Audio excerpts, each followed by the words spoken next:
Okay, here's a weird one for you. Imagine finding out that the stuff making your favorite snack, say those gummy worms, super bright.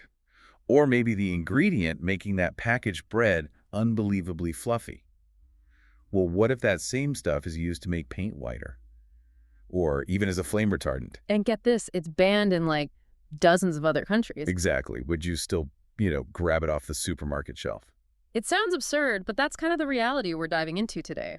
We're peeling back the label on the U.S. food system. And it feels less like nutrition and more like a giant chemistry experiment sometimes, right? Sponsored by lobbyists. That's not far off. It's a system heavily influenced by policy and, frankly, money. Right.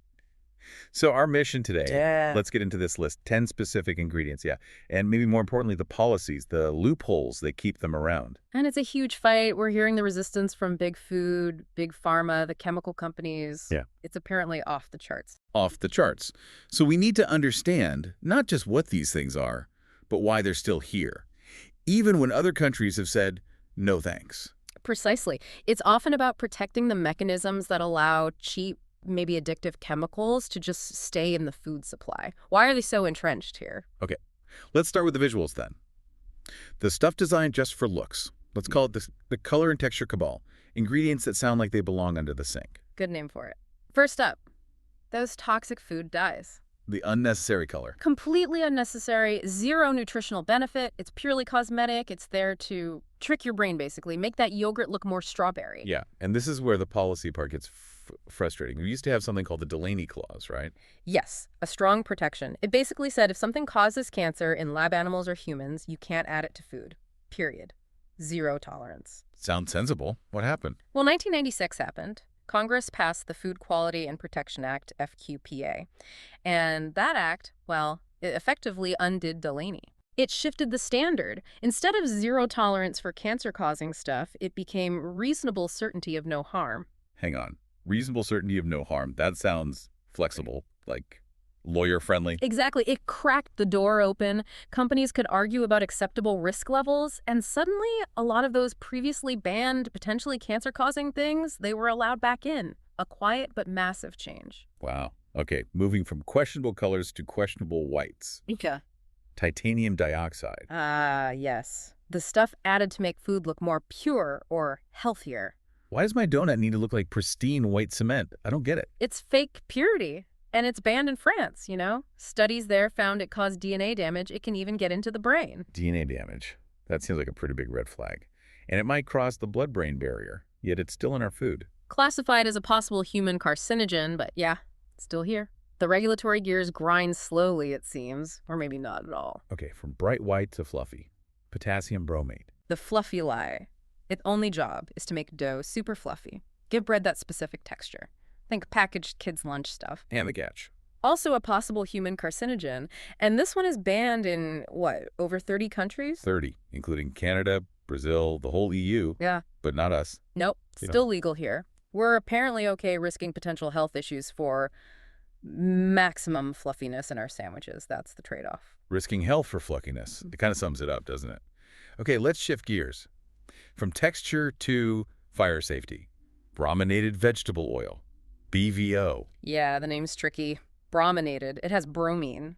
And its main job, outside of soda, flame retardant. Wait, seriously, so we're kind of drinking a chemical used to put out fires in our citrus soda? Essentially, yeah. In the drink, it's an emulsifier. It just stops the flavoring oils from separating and floating to the top. Keeps things mixed. But it's banned in Europe, Japan, India. That's the pattern, isn't it?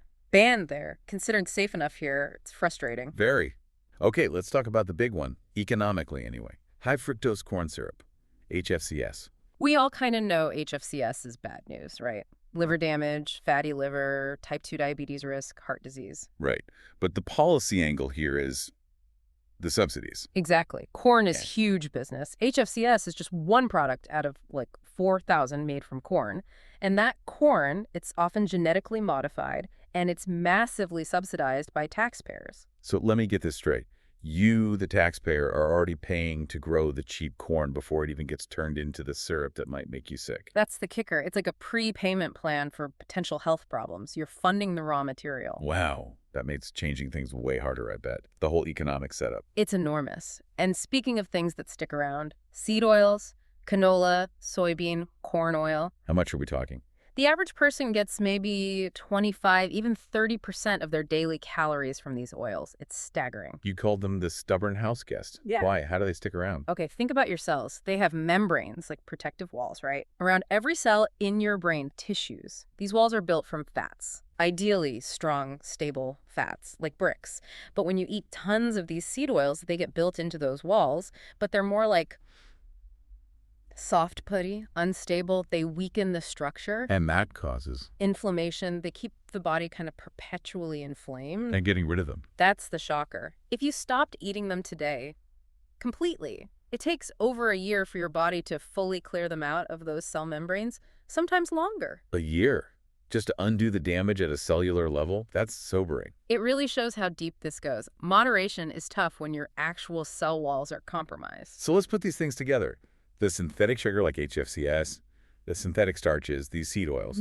That's basically ultra-processed foods, right? UPFs. Pretty much. Especially the cheap, heavily marketed kind. They're often built primarily from those three subsidized pillars: synthetic sugar, synthetic starch, seed oils. And now reformers are trying to get these UPFs out of specific places. Yeah, the focus is shifting to public systems, Yeah. like kids' school lunches, hospitals, senior homes, places where people don't always have a choice. Makes sense. Don't serve subsidized illness in public institutions. I heard Arizona's trying to do this. Get UPF calories out of schools by 2026. That's right. It shows there's some political movement starting, which connects to another issue: artificial sweeteners. Ah, the substitute. Are these different from things like xylitol? Very different. Those sugar alcohols are usually made by fermenting natural stuff. Artificial sweeteners, often chemical creations, some even derived from petroleum. Petroleum. Seriously? Yeah. And they're designed to be super addictive. They mess with your gut bacteria big time. And there are links to cancer risks, too. They hook you fast. Which brings us to maybe the most tangled economic knot. Yeah. The SNAP program issue. Food stamps. Right. The push to stop people from buying sugary drinks and junk food with SNAP benefits. It seems logical if the goal is health, but But there's pushback. huge pushback. And sometimes from surprising places. Like, we see the American Heart Association opposing these kinds of bills. The Heart Association. Well, you have to look at the funding sometimes. The AHA gets significant money from, guess who? The junk food industry. Yeah. Big pharma, too. It complicates their stance on policies that might hurt those industries. So it all loops back. Let's trace the money again. The taxpayer pays how many times? 3 times. It's the triple tax trap. First, your taxes subsidize the cheap corn and soy, the raw materials. Okay. Second, if someone uses SNAP to buy the resulting junk food or soda, taxpayer money pays for that purchase. Twice. And third, when consuming these products contributes to chronic diseases like obesity, diabetes, heart disease, who pays for a big chunk of that health care, often through Medicaid? The taxpayer again. 3 times. You pay for the inputs, you pay for the purchase, and you pay for the resulting sickness. That's an incredibly inefficient and harmful system. It's baked right in, but maybe the most unbelievable policy loophole, the real kicker. It has to be the FDA's GRAS rule, GRI. generally recognized as safe. Sounds official. It sounds official, but here's the twist. The rule basically lets the industry decide what's safe. Wait, what? The company making the chemical gets to say it's safe. Largely, yes. Yeah. They can hire their own experts, do their own review. They don't necessarily need independent studies. And get this, often, they don't even have to tell the FDA they've declared something GRAS. So going back to titanium dioxide, the DNA damage evidence is there. France banned it. How is it still GRAS here? They just decided it was safe themselves. That seems to be the mechanism. They can rely on their own internal assessment. I mean, think about it. What are the odds a company's internal review of its own profitable chemical is going to conclude, nope, too dangerous, let's pull it? The conflict of interest is just blatant. And we have proof the system fails. Remember, trans fats, the stuff we now know is terrible for heart health. Yeah. Trans fats were considered GRAS for decades under this exact system, declared safe by the industry itself. Unbelievable. So we've got chemicals banned elsewhere, oils that take a year to detox from, a system where we pay 3 times for junk food, and the industry's main defense is always It's fine in moderation. the moderation myth. Exactly. But how can you moderate something that's chemically engineered to be addictive? The sugars, the sweeteners, the flavor enhancers, they're designed to make moderation almost impossible for many people. And you're fighting billion-dollar ad budgets telling you this stuff means happiness and convenience. It's an uphill battle for anyone trying to eat healthier. It is. Understanding the game is the first step, though. And just to be clear, when we say ultra-processed, we don't just mean, like, canned vegetables. Right. There's processing, and then there's ultra-processing. Turning corn into HFCS or putting flame-retardant chemicals in soda. That's a different league. Far beyond minimal processing for safety or preservation, it's extreme chemical and physical manipulation.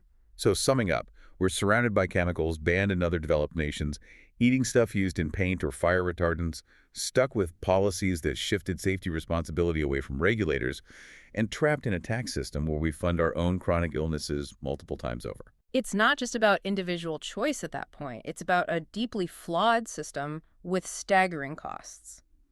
Which leads to the final thought. Go for it. If the food you're buying essentially costs you 3 times, once via subsidies at the farm, once via public funds at the register, and potentially again via public health care at the hospital, how much is that convenience, that fluffiness, that bright color? How much is it really worth to you?